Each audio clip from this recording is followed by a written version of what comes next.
Hello, and my name is Dan, aka the tipster in a suit, and I may not have been to the most racetracks, definitely not seen the most horses, but I absolutely love to judge the race form. So why don't you join me in testing that form on the road to Cheltenham?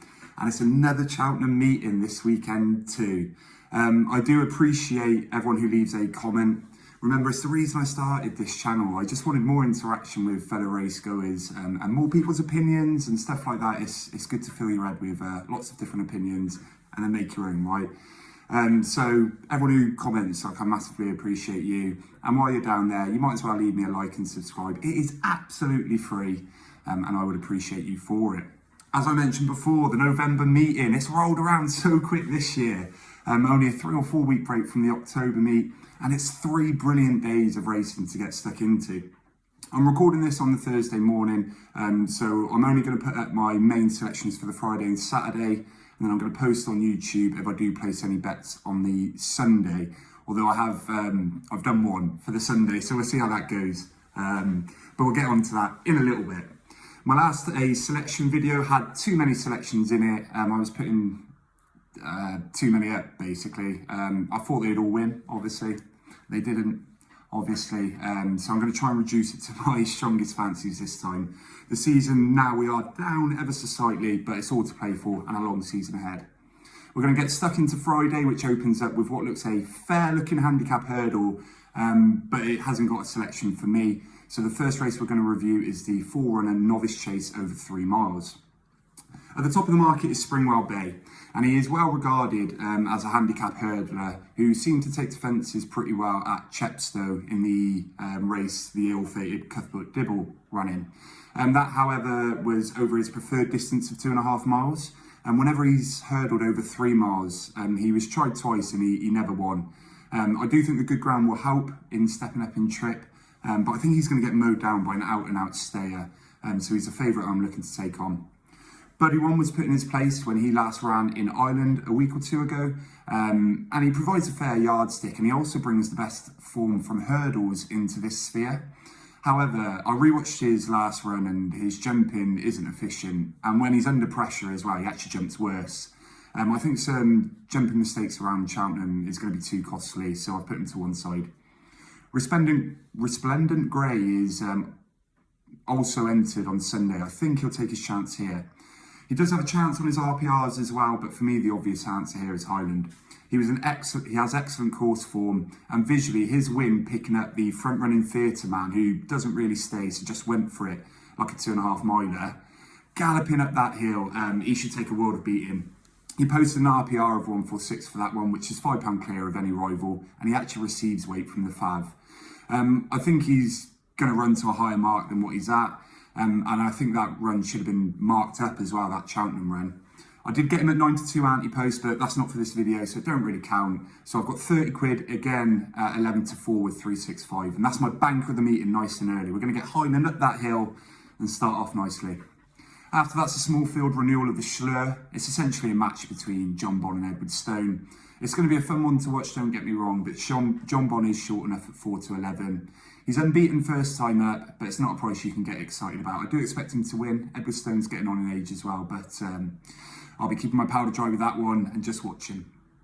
After that is the cross country, and why conflated his favourite carrying 12 stone, whilst his rivals are all going to be carrying nothing is beyond me. It's a race that doesn't often go to the best horse, but the one that's right for that day. And seeming to have lost some of his ability, conflated is one I'm going to be taking on. Many are miles out of the weight, so that will probably help him. But we've had previous winners do the same, including the reopposing Back on the Lash, one from out the weights, and Kingswell Theatre a few years ago. Rob James's £7 claim is going to help, but it's not going to be enough for me, and conflated is one I'm going to leave. Mr. Coffee, unbelievably, what is he, like a 20th season novice chaser now? Like, still hasn't won over Offensive, but he does show ability, having come 3rd in the National. And he has a good record at the course too. I believe it's a 2nd, 3rd and 4th.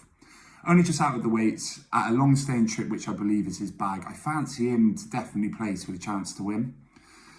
Problem is he's 10 to 3, so it is a tough spot. However, Sky Bet are offering money back if they're 2nd or 3rd, so I've taken that option with them and I've put £10 on him just to win. No doubt going to be disappointed when he comes second. Bustleton should rate as the danger. If he finds his form from 2 seasons ago, he should be doing all right. But he did have a shocker last year, to be fair. He is still a young horse despite being around forever, and I imagine he would be going well considering he is not out the weights. But the pick is Mr. Coffee. Next up looks a mouth-watering clash between very impressive winners from the October meeting. I cannot wait for this race. Valgrand sauntered absolutely miles clear for against the reopposing Gail Marler to win as he liked. He got, I think, the biggest hike I've ever seen in the handicap. He went from 118 to 140, an astonishing £22 rise, but that's deserved. He looked speedy when going clear, but Gail Marler jumped like an absolute donkey that day. Didn't seem to be on a going day at all. This is over a further distance as well, so I don't see her being as far behind this time, but she won't be reversing the form. Valgrand has stayed on further before as well, but Potter's Charm was equally as impressive, disposing of Manila Sixo last time out. So Valgrand was speedy when going clear of the rest as they were turning in, whereas Potter's Charm looks like a galloper. He looks like he's going to, out-gallop the field, like just go on and on and on and on, a bit like a Denman, really. He's held in the highest regard by the Twiston Davis camp as well, Imperial Commander being bandied about, but they said the same with We've All Been Caught. He's evens, that's a little bit short for me. And I do think Potter's Charm might just round out Valgrand here, but for me, it's a watching brief, but a very exciting watching brief at that. I do want to shout out Roxtown Girl as well, who was impressive winning at Chepstow last time. Damien the Cotswold came second and has shot up in the handicap, and I think £16 since. She gets weight here all around, and whilst she may be below her grade 2 level, she's definitely one just to watch, keep an eye on and see how she goes. If she goes too well, she'll ruin her handicap mark, however. Finally, there is a handicap hurdle to finish with on the Friday, and Model Approach is entered here, and also the Triumph Trial. So 117 doesn't scream having bundles in hand for this one, but he's only a 3-year-old and he gets a massive £16 weight allowance for his age.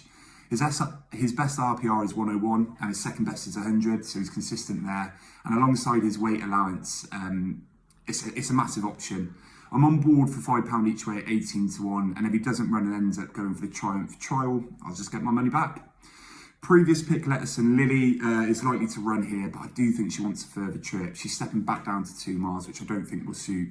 She was staying onto the line last time out in the October meet, so I'm swerving her this time. Probably goes and wins, but that's how it is. On to the Saturday's racing, and at the aforementioned Triumph Trial, it opens up the Saturday, and Liam Swagger unfortunately has been removed. There's no prices up for this yet, but it'd be too hot for Model Approach, who I mentioned in the last one, if he was to come here. Static ran well behind Liam Swagger and was due to get a small weight swing, whilst Joseph O'Brien brings over Priory Angel, who is 2 from 2 in Foot Island and has the best RPR in the book.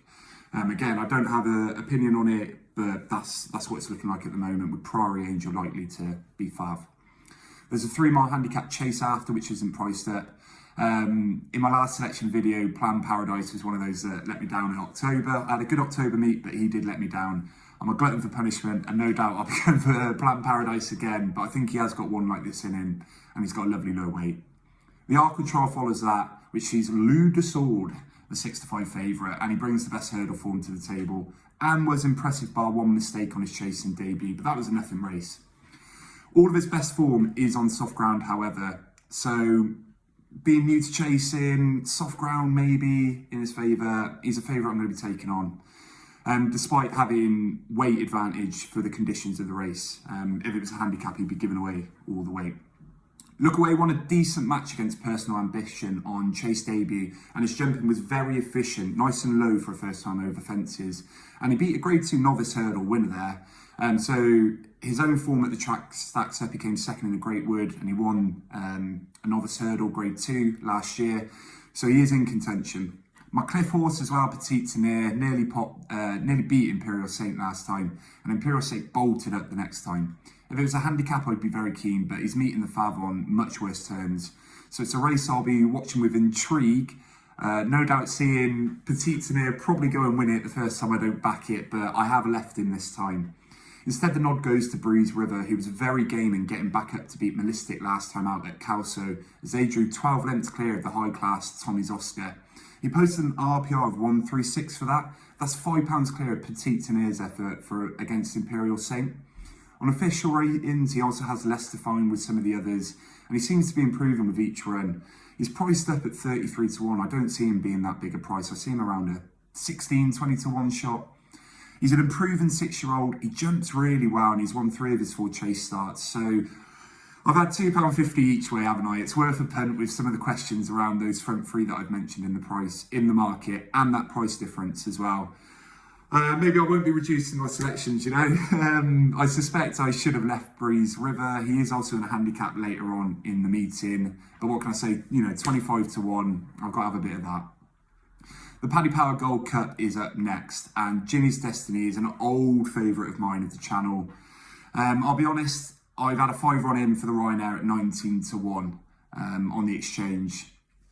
If he's to become that kind of horse, if he's to become a Ryanair horse, he has to be doing what Stage Star did. He has to be winning the Paddy Power, stepping out of novice company.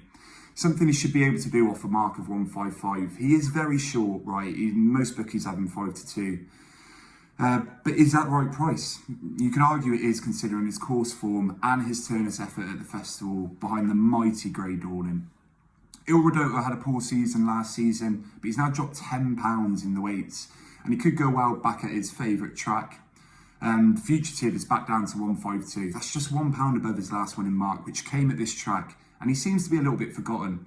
He isn't a graded animal. They tried that, and unfortunately he isn't. But he is ultra consistent, loves the track, and at 14 to 1 is well worth a go for the place value.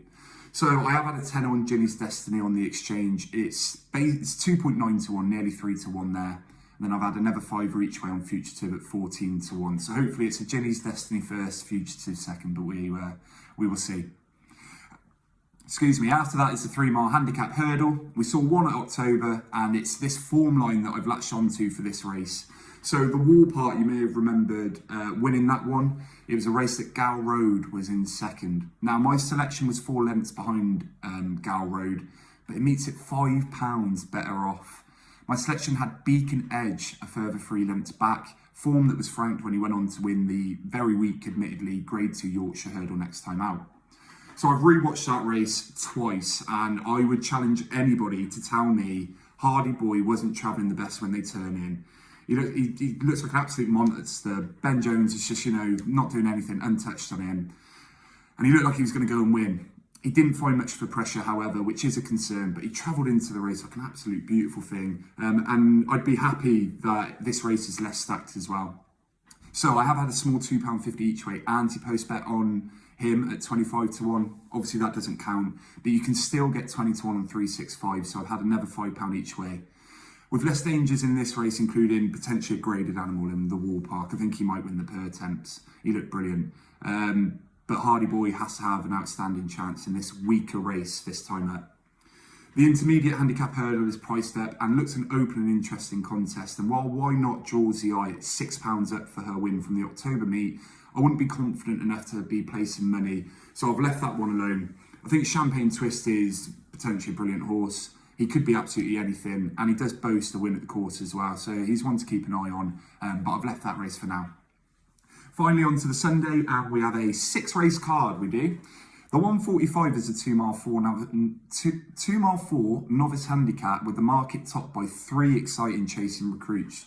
You've got Peaky Boy, who's won at the course, Leader in the Park, who was 250 grand point-to-point recruit, and Lucky Place as well, who I liked last year.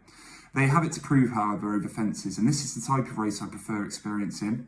We've all been caught has exactly that, being a second season novice, and he's been rejuvenated since that move to Christian Williams. He again tackles the middle distance at Cheltenham, having been just touched off in October. As I mentioned when I picked him in that October meeting, the form of his third at Warwick is working out really, really well. And he's only been raised £3 for that second last time out at Cheltenham, so he would have a cracking chance. Going again here at the same track, same distance.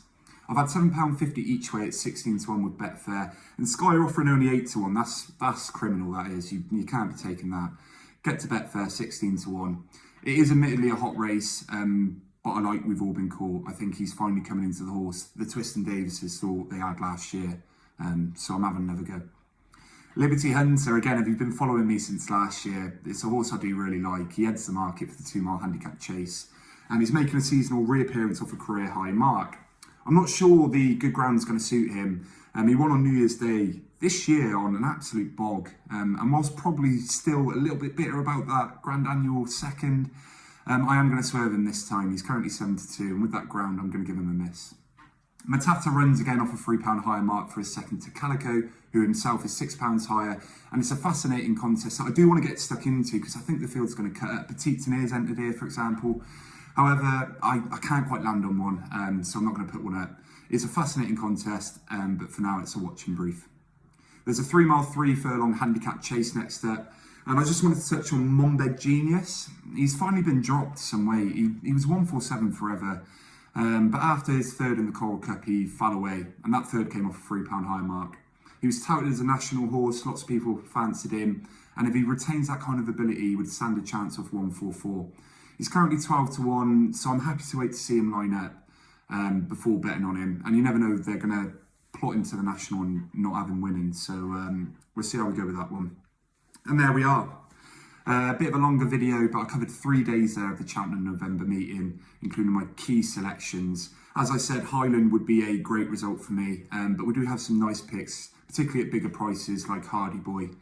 But that's what I think, right? Tell me what you think. Let me know your thoughts down below on my selections, on the races, who you fancy. I appreciate you watching to the end, I really, really do, and I will catch you on the next one.